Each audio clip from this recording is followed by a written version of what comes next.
Assalamualaikum warahmatullahi wabarakatuh. Shalom, Om Swastiastu, Namo Buddhaya, salam kebajikan, salam sejahtera untuk kita semua. Yang terhormat kepada Bapak Suherdi, SPD SHMM, selaku dosen pengampu mata kuliah Prosedur Metode Kerja. Di sini saya akan memaparkan materi mengenai standar operasional prosedur mengenai perencanaan rapat. Baik, di sini akan saya share screen.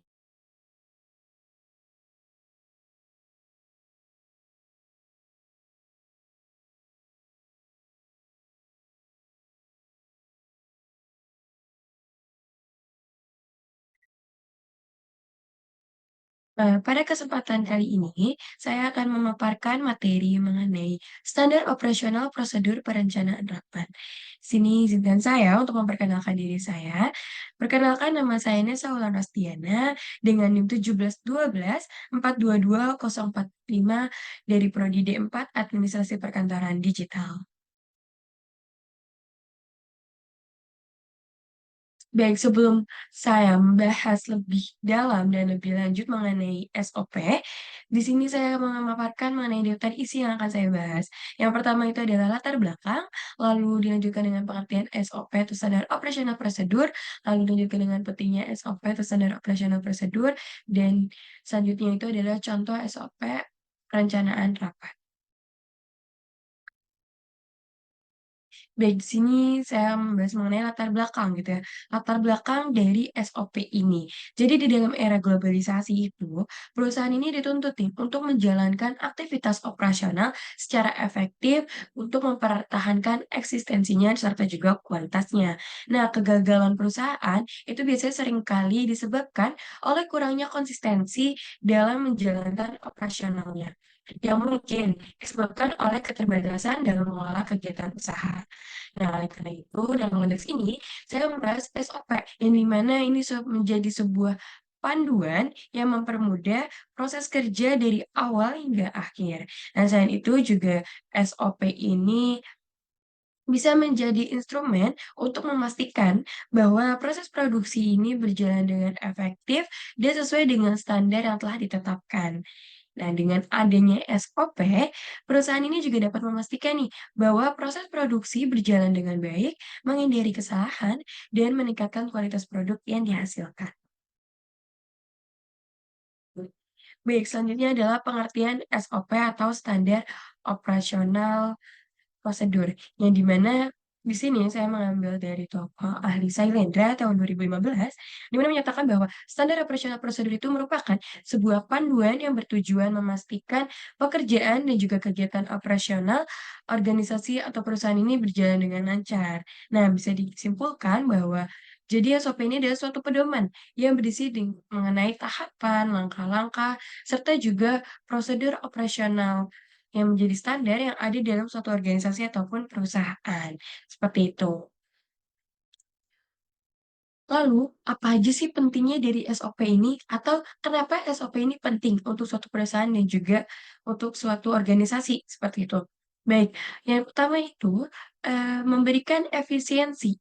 Nah, dengan dibentuknya SOP gitu ya, itu akan memberikan nilai efisiensi terhadap jalannya produksi gitu, produksi di dalam organisasi tersebut ataupun di dalam perusahaan tersebut. Nah, dari SOP ini juga bisa memberikan nih kepastian dan juga konsistensi dalam pelaksanaan pekerjaan di setiap karyawannya. Nah, untuk selanjutnya yang kedua itu adalah menjaga integritas operasional gitu. Kenapa ini juga penting? Karena dengan menjaga pentingnya integritas operasional gitu ya, itu bisa memastikan nih kualitas dan juga memastikan efisiensi yang berjalan di organisasi tersebut serta perusahaan tersebut gitu. Dan melalui SOP ini ya, perusahaan juga bisa nih menjaga semua anggota tim itu selaras dengan tujuan bersama yang dibentuk oleh perusahaan tersebut atau organisasi tersebut. Yang selanjutnya yang ketiga itu meningkatkan kualitas. Nah, dengan SOP ini diciptakan atau SOP ini dibentuk, maka itu bisa menciptakan nih ukuran standar dari kerja yang dapat memberikan karyawan ini sebuah cara nih untuk melakukan pekerjaan dengan lebih baik gitu. Nah, diharapkan juga produk-produk yang dihasilkan jauh lebih baik dari sebelum-sebelumnya, seperti itu. Dan selanjutnya yang keempat adalah meningkatkan akuntabilitas, yang di mana ini tidak SOP ini tidak mengenai internal saja, namun juga eksternal gitu. Yang di mana melalui SOP ini, akuntabilitas ini bisa diukur gitu, yaitu bisa diukur melalui kinerja organisasi dalam publik, seperti itu. Yang berkaitan dengan ketepatan programnya, waktunya, lalu pelayanannya, serta juga bisa dinilai menjadi penilaian gitu, penilaian untuk kinerja organisasi publik di mata masyarakat, seperti kayak responsivitasnya ataupun responsibilitas serta akuntabilitas kinerja di pemerintahan. Yang selanjutnya adalah meningkatkan disiplin. Nah, ketika SOP ini telah dibentuk, telah disahkan, ataupun bahkan telah diciptakan, maka setiap karyawan yang bekerja dan bahkan pimpinan perusahaan yang ada di suatu perusahaan ataupun organisasi tersebut harus mengikuti SOP yang telah ditetapkan gitu. Dengan begitu, maka setiap karyawan dan juga anggota tim dapat bekerja dengan baik dan disiplin gitu. Dengan peningkatan disiplin ini juga bisa mempengaruhi hal-hal lainnya seperti efisiensi, lalu meningkatkan kualitas dan juga efektivitas seperti itu. Lalu selanjutnya yang terakhir, itu yang keenam, meningkatkan keamanan. Nah, dengan SOP ini dibentuk, itu bisa meningkatkan keamanan. Karena dengan pembentukan dan penetapan SOP ini, jadi adanya beberapa aturan yang lebih teratur dan setiap karyawan bisa bertanggung jawab, seperti itu.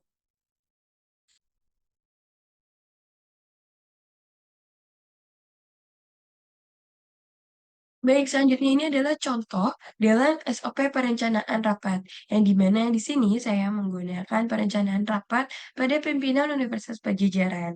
Baik di sini dalam bentuk tabel ya, di mana ada nomor SOP-nya, lalu ada tanggal pembuatan SOP tersebut, lalu ada tanggal revisinya, kemudian ada tanggal efektif, dan disahkan oleh. Biasanya ini disahkan oleh beberapa pimpinan, seperti itu rektor ataupun dekan. Dan di sini dinamakan detailnya, nama SOP-nya adalah pencatatan agenda pimpinan. Nah, yang di mana ini selanjutnya ada dasar hukum dan juga kualifikasi pelaksana. Nah, di dalam suatu SOP itu harus menyertakan setiap dasar hukum yang ada dan yang telah ditetapkan oleh pemerintah. Di sini ada 5 dasar hukum, yang itu ya terdiri dari UU Nomor 12 Tahun 2012 mengenai pendidikan tinggi, lalu PP Nomor 4 Tahun 2014 mengenai penyelenggaraan pendidikan tinggi dan pengelolaan perguruan tinggi, lalu yang ketiga itu adalah PP Nomor 80 Tahun 2014 mengenai penetapan Universitas Pajajaran sebagai perguruan tinggi negeri Badan Hukum. Lalu yang keempat, PP Nomor 51 Tahun 2015 mengenai Statuta Universitas. Dan yang terakhir adalah Peraturan Rektor Universitas Pajajaran Nomor 70 Tahun 2015 mengenai organisasi dan tata kerja pengelola Universitas Pajajaran. Nah, di sini ada juga kualifikasi pelaksananya, yang dimana ini harus menjadi syarat gitu ya, syarat dalam pelaksanaan SOP ini. Pertama, itu adalah mengetahui dan memahami tugas dan juga fungsi pelayanan kesekretariatan. Dan yang kedua, kemampuan berkomunikasi dengan baik dan bahasa yang baik. Serta yang ketiga, menguasai komputer, aplikasi Office, dan internet. Jadi biasanya kualifikasi pelaksana ini ditentukan untuk notulensi, seperti itu ya, seperti sekretaris, ataupun pada bagian surat menyurat. Karena di sini harus dijelaskan pada poin pertama, yaitu memahami tugas dan juga fungsi pelayanan kesekretariatan. Baik, selanjutnya adalah keterkaitan. Nah, biasanya keterkaitan ini nanti akan ditulis dan dicatat sesuai dengan agenda rapat yang akan dilaksanakan, seperti itu. Dan selanjutnya adalah peralatan ataupun perlengkapan yang dibutuhkan sama rapat berlangsung nantinya. Pertama itu ada alat tulis kantor, yang kedua itu ada komputer, dan yang ketiga itu smartphone dan tablet. Nah, biasanya smartphone dan tablet ini untuk cadangan ya, biasanya cadangan dalam mempermudah dalam melakukan presentasi ataupun pengetikan notulensi, seperti itu. Lalu selanjutnya adalah peringatan. Ini adalah suatu reminder atau biasanya ini aturan yang mesti ditaati, yaitu jika tidak dilaksanakan maka jadwal kegiatan pimpinan tidak akan terlaksana dengan baik, ya. Karena ini kan mengenai, rapat pimpinan gitu, perencanaan rapat pimpinan. Dan yang selanjutnya adalah pencatatan dan pendataan, yang di mana ini disimpan sebagai dokumen catatan agenda pimpinan. Dan ini menjadi salah satu catatan untuk biasanya notulensi atau sekretaris, seperti itu. Baik, selanjutnya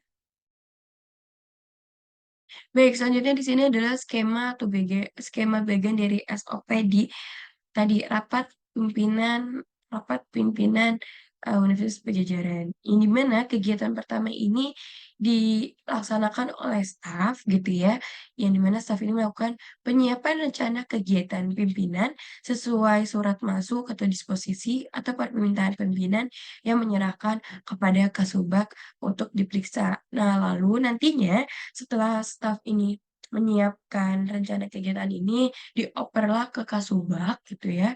Nah, di Kasubag ini nantinya melakukan pemeriksaan nih, rencana kegiatan pimpinan dan juga melakukan konfirmasi terlebih dahulu ketersediaan waktu dan juga tempat kepada, bagiannya gitu. Lalu dari Kasubag ini nantinya lalu mengoper ke Sarpras gitu. Nah, di Sarpras ini melakukan konfirmasi lagi nih, ketersediaan waktu dan juga tempat kegiatan serta memberikan jawaban tersedia atau tidak pimpinan untuk melaksanakan kegiatan agenda rapat tersebut, gitu. Nantinya Sapras ini bisa melanjutkan ke Kasubag untuk mengonfirmasi gitu ya, apabila bersedia atau tidak, lalu juga dilanjutkan nih kepada, Kasubag lagi gitu. Yang di mana di sini menerima konfirmasi nih ketersediaan waktu dan tempat dari pihak Sarpras. Nah, setelah itu dicatat pada agenda elektronik atau biasanya kalender elektronik seperti itu.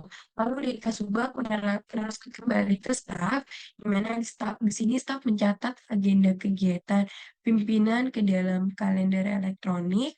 Lalu kemudian juga dari staf kembali lagi ke Kasubag, itu untuk memeriksa dan juga menyiapkan keperluan sarana prasarana kegiatan, serta juga melaporkan kepada kepala bagian, seperti itu. Lalu nanti setelah Kasubag memproses, dialihkan gitu ya, dialihkan kepada KA bagian atau kepala bagian, di mana saat, kepala bagian ini memonitoring kalender elektronik seperti itu ya, yang di mana ini konfirmasi kehadiran dan juga adanya perubahan jadwal, seperti itu. Setelah dari kepala bagian kembali lagi ke Kasubag, yang di mana di sini Kasubag melakukan pelaksanaan kegiatannya. Kegiatan sesuai dengan jadwal dan juga memerintahkan pada staf untuk membuat laporan. Lalu dari Kasubag menyampaikan ke staf untuk membuat laporan administrasi kegiatan, seperti itu. Dan di sini juga ada mutu bakunya, yang di mana ini termasuk ke dalam kelengkapan, waktu, output, serta keterangan yang bisa dilihat pada layar presentasi. Baik, untuk selanjutnya di sini saya menyampaikan kesimpulan. Jadi SOP atau standar operasional prosedur itu merupakan suatu SOP yang harus dimiliki setiap perusahaan atau organisasi karena dapat membantu perencanaan, pencegahan, dan juga peningkatan operasional. Baik, selain itu ini juga ada beberapa referensi sumber penelitian yang saya ambil menjadi salah satu bahan ya, referensi bahan dalam presentasi hari ini, seperti itu. Baik, sekian dari saya, kurang lebihnya mohon maaf dan saya mengucapkan banyak terima kasih. Wassalamualaikum warahmatullahi wabarakatuh.